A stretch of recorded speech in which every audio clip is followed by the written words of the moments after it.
really appreciate it. First of all, want to introduce yourselves and the history of Fireshine Games.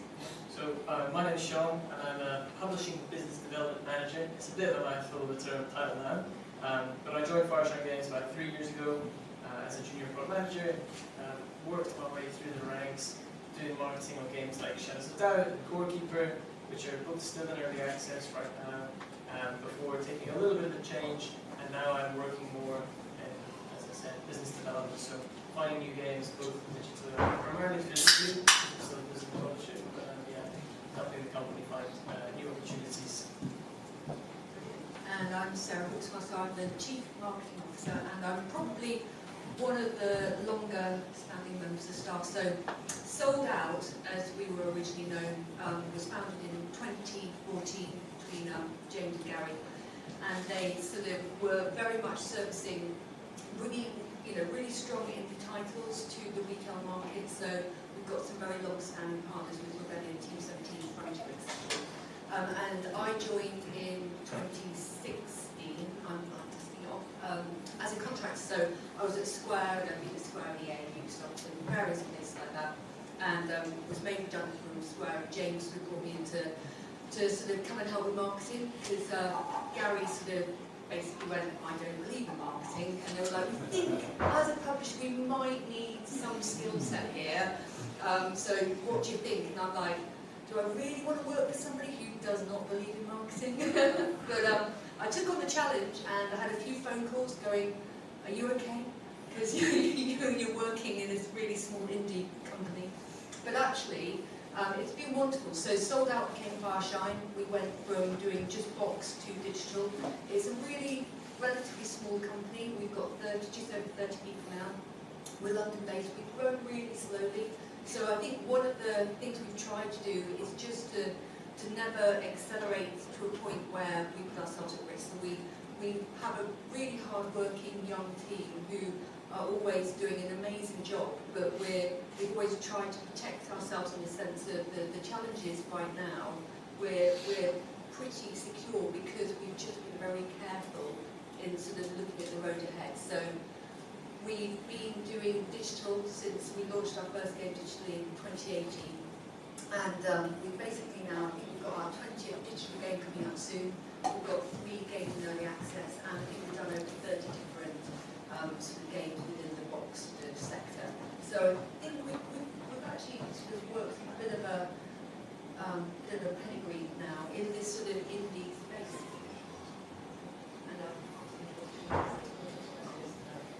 So you mentioned it there, obviously you've got that, so as you went from Sold Out to Fireshine, you had that digital-led approach.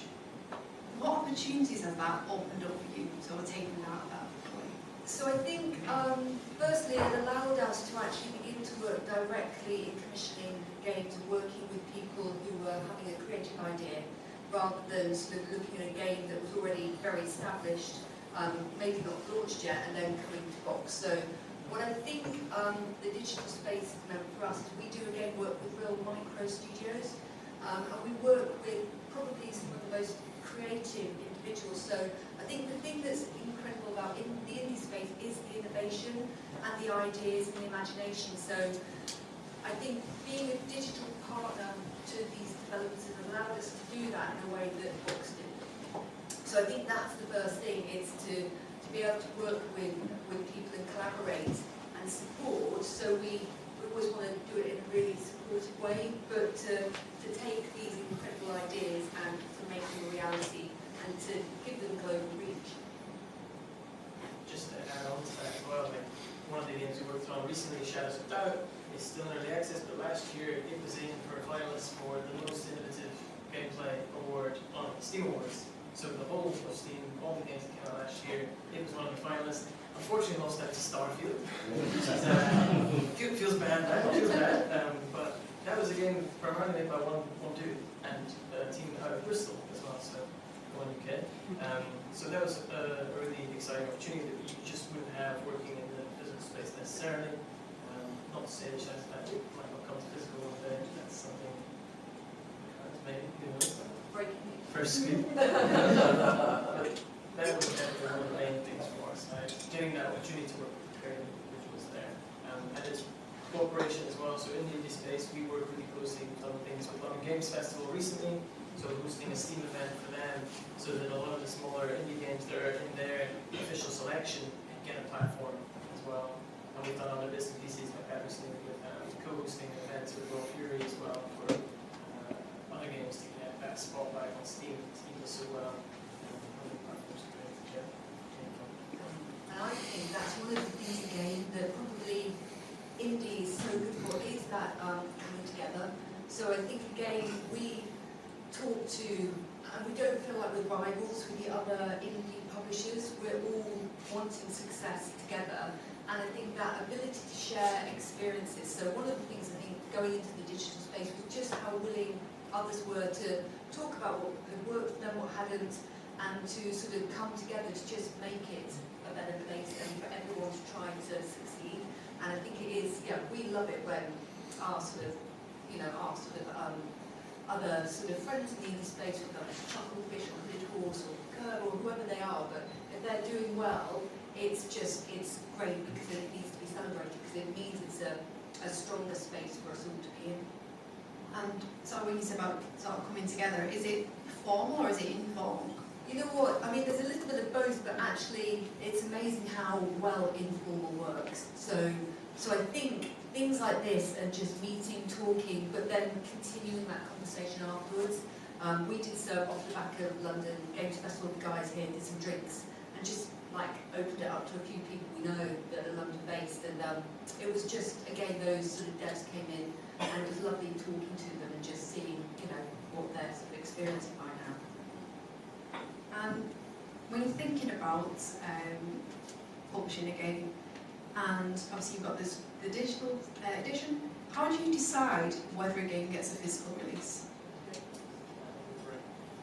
So we've now sort of, I think, got ourselves positioned for this sort of pedigree of premium indie games and AA releases. For sure, these AAA games are going to have a successful physical release. We're in the market to help other games that might not be able to reach that audience get into mass retail and help establish themselves as new IP. So last year we did Last P, brand new IP. It's a harder sell into retail with something like that, but the pedigree of the game, the quality there, and it's a real gamer's game as well. It's maybe less of a traditional retail game in terms of a gifting audience and that Christmas time present for your grandson. It wasn't that, but it was something that we helped reach a whole new audience that they might not have. And when you're doing a physical product, you are still increasing the sort of addressable audience by around 50%. So from that side, I think it's both that side, and then I think Sarah will talk to some of the more established IPs we work with as well. Yeah, so I think, obviously again, you're looking at the market, you're looking at the audience, so there are obvious things like Jurassic with Frontier. It makes perfect sense that if you're doing a game that's got a film, it's more mass market, it's an established IP, that really has great ability to do well at retail.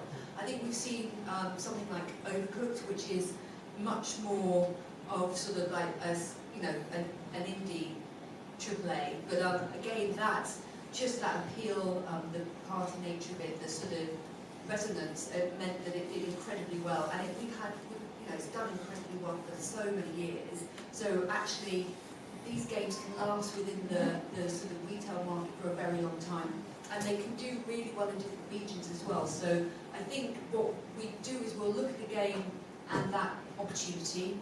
So what's the capability for that game to do well, sort of at a global level, but we'll look at it as a regional as well. Could Asia be a big market for it? Could we do something particularly there, or the US, etc. So we'll consider that fit. But fundamentally, again, we are also just recognising it's a way of extending the reach, and we don't see there's a cannibalisation of sales. You're probably just getting a different purchaser coming to it from a box perspective. So is that sort of like gifting as well? Yeah, so it's gifting. It's actually core fans who really want to have a physical copy in their hand and to actually have that artwork. So obviously the collector's editions, the deluxe editions really, really work well. Some want to, they're just core fans who want to buy it multiple times and support the developer as well. So you've got that, you've got the gifting, the sort of slightly more mass market. So we have, again, it's, you know, I look at our portfolio, it's pretty diverse, so you'll have something like Shadows of Doubt, but we've also got Little Friends, you know, and so we've got a game where you're petting cats and dogs, and that equally has its own place. So I think, yeah, you're looking at sort of the reach and sort of the fit with retail. Going back to something you mentioned before, apologies if it's a little bit controversial to ask. You mentioned about the double A. What do you see as a double A game? Because obviously there's so much conversation at the moment about A and double A. There's a gap potentially in the market, and this potentially where growth is going to be in the next couple of years. So what do you see as the distinction for that kind of game? Do you want to go for that one first? Sure. Go on then. Yeah, like there are all these different titles thrown about now. You know, we were just involved in a showcase called Triple I Showcase, right? And it's so hard to put your finger on what that is. We had games in there with only with one person working on it. Is it Triple I game? Maybe the quality threshold could that be a marker that something is Triple I? It's just a really good quality indie game. And then looking at double A, I mean, some people put a budget threshold on these kind of things, or whether it's 15 million to 25 million now for a dev budget, I'm not entirely sure. But that kind of level of quality that comes with it, you'll see it, you'll feel it when you play it, or you should. Is what I think anyway. I don't know if you've got much more on that now. No, I think in my head, and it is just my head, so it's quite scary, but I think the double A is probably a game when you're looking at that sort of game that may be slightly more creative, may not feel like a perfectly natural fit, but actually again there is an opportunity. So I think it's less easy to sort of pigeonhole it, but I think it's probably often about the creative idea rather than the budget and the team size. I think that's what I would say. The only other thing I'd add there, like they're saying, there's not a way to pigeonhole it, but like looking at something like Dave the Diver, right? That's in theory people calling it indie darling and stuff. It's a 25-person size team or a 30 to 40 size team on that game, and you feel it when you play it that it has those quality markers. So I think there is like almost something just within it that you just get and feel. So it is that more, rather than being sort of quantifiable, it's more of a feel is what you'd say. Probably from our side, what we're looking at. And related to that, if the developer wanted to work with you to have published their game, what advice would you give them? So this is something that, like, one, you've got to do a little bit of market research. I think some of the talks have already sort of touched on this kind of thing, but understand the audience and what they're looking for. Why is the game you're making something that people will want to play? Come with, nowadays it's really hard. There are so many games that we get pitched on a regular basis. Our scouting team must field hundreds and hundreds of games every single week, and it's really hard to cut through. Top tip as well, that put stuff about the game first and foremost. Like, don't necessarily flood the first few slides with stuff that isn't the game, that isn't going to sell it, that isn't really going to get it in and inspire someone. Wow, this is the same cool vision. But then you have to nowadays, pretty much for us anyway, have a build, something that gives an idea of what the game's going to be.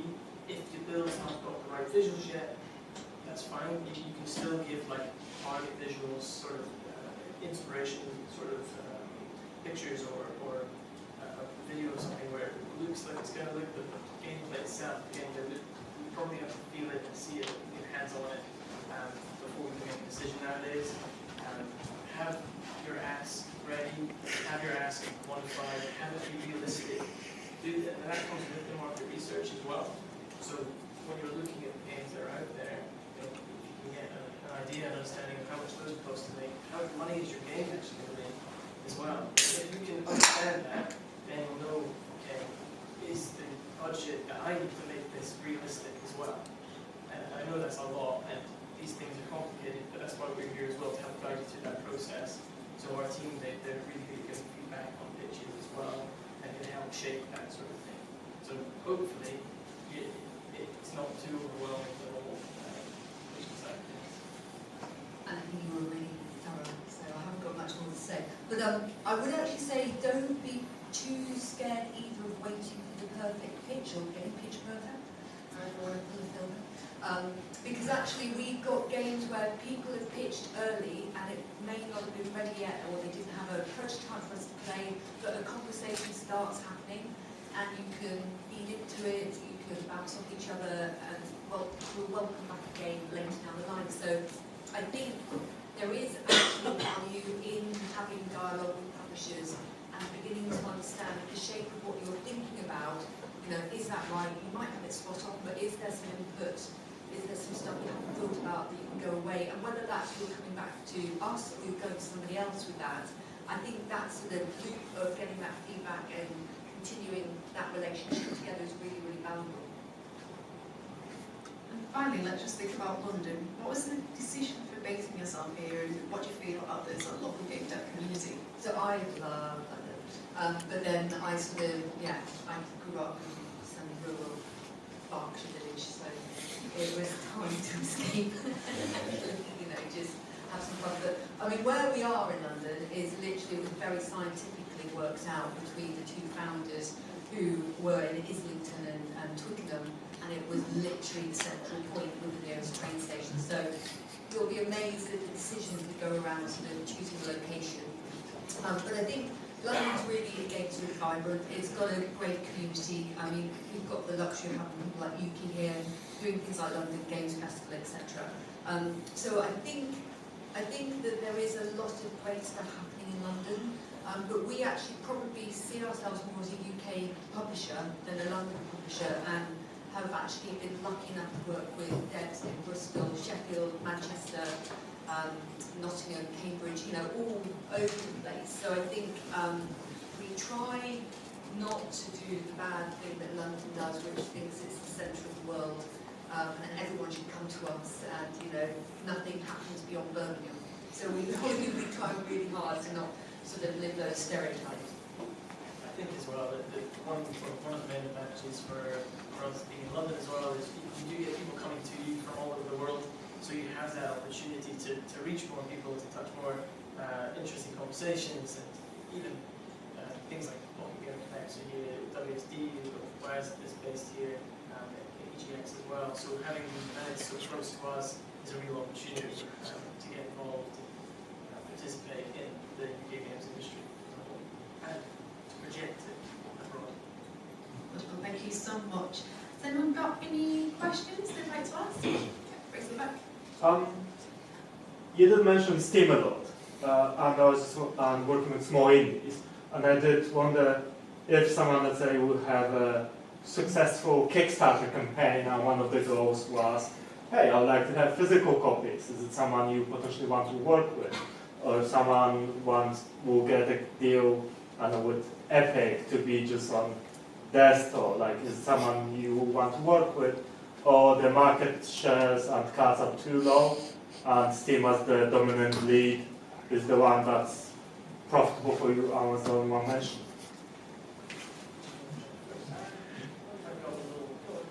It definitely is one of those things. So if someone's promised physical versions of their game to people, it's something we can work with for sure. It can make it a little bit more complicated sometimes. It's something we have signed games or that have done Kickstarters and have a bunch of promises they've got to fulfill to the many backers that they've got. It can be more complicated, but it's something we can work with. It is the right product. I know of a game that was on Kickstarter. They promised 3 different physical versions to their customers, and I know that the publisher wasn't happy fulfilling it in the end. So it's not ideal sometimes, but that's what you need to do as a game developer when you're trying to get started. You want to make the biggest splash, and sometimes Kickstarter, not only is it really vital for some people getting that initial funding to start developing the game or to develop it further, but it's also great marketing as well. So get your name out there. So we totally appreciate the things that small devs have to do sometimes to get the mark out there. And I think in terms of the Steam question, obviously from a digital perspective, very much Steam dominates. I think from a physical retailer side, we've tried actually, we've come back to PC occasionally just to test the market again. We don't see it generally from a physical perspective as sustainable these days. It's so so online. But we do all of the sort of Switch for us is probably the strongest physical market still, and that's had really good results for a very, very long time. PlayStation 5 is still doing very, very well. Obviously with Game Pass, that has eroded the Xbox market much more from a physical perspective. But we'll look at them all and try to assess it based on the game and the platforms they're coming out of. Thank you. Hello, Oscar. How has the rise of live ops elsewhere affected you? Because obviously, physical is much harder to sort of do sustainable releases of ongoing content in isolation from the wider business. And I'm just wondering how that affects where you look. So I think you're right, and so often we are a launch. So physical is often a launch sort of moment, generally. But we have got games where we are having ongoing conversations with the developers because they've added a certain amount of content. So we will look at, is there a viable game of the year? What can you be doing to sort of re-energise that? Because the shelf life of certain games when they're boxed and they have the right fit. So I think you can't keep coming back with new iterations, but there is always a place to look at it again within a certain time frame. We did 7 different versions. We've done 7 versions of Overcooked. Right? Like, there's 7 different versions of that game. Obviously, there's a sequel, so Overcooked 2 included in that, but between the two of those, 7 different versions of that game. Well, obviously a lot of the stuff out there is doing monthly updates. Yeah. But I think you're right. It's how you can consolidate that into. I mean, to be honest, it's really an integrated look of how you live the community on the digital side and how you make the physical stuff, the stuff that you desire, the kind of like aspirations, chaos in my mind. Exactly. Even like things nowadays, people are used to even having a day 1 patch, so buy a physical version and still expect to have a digital component to it. So from that side as well, you can still buy a game that is somewhat live service and have those updates come through. Yeah, absolutely. I just think it's an interesting area because of the value proposition of a physical item being a different thing than the seasonal update. And I'd love to chat more about that kind of stuff because I find this fascinating.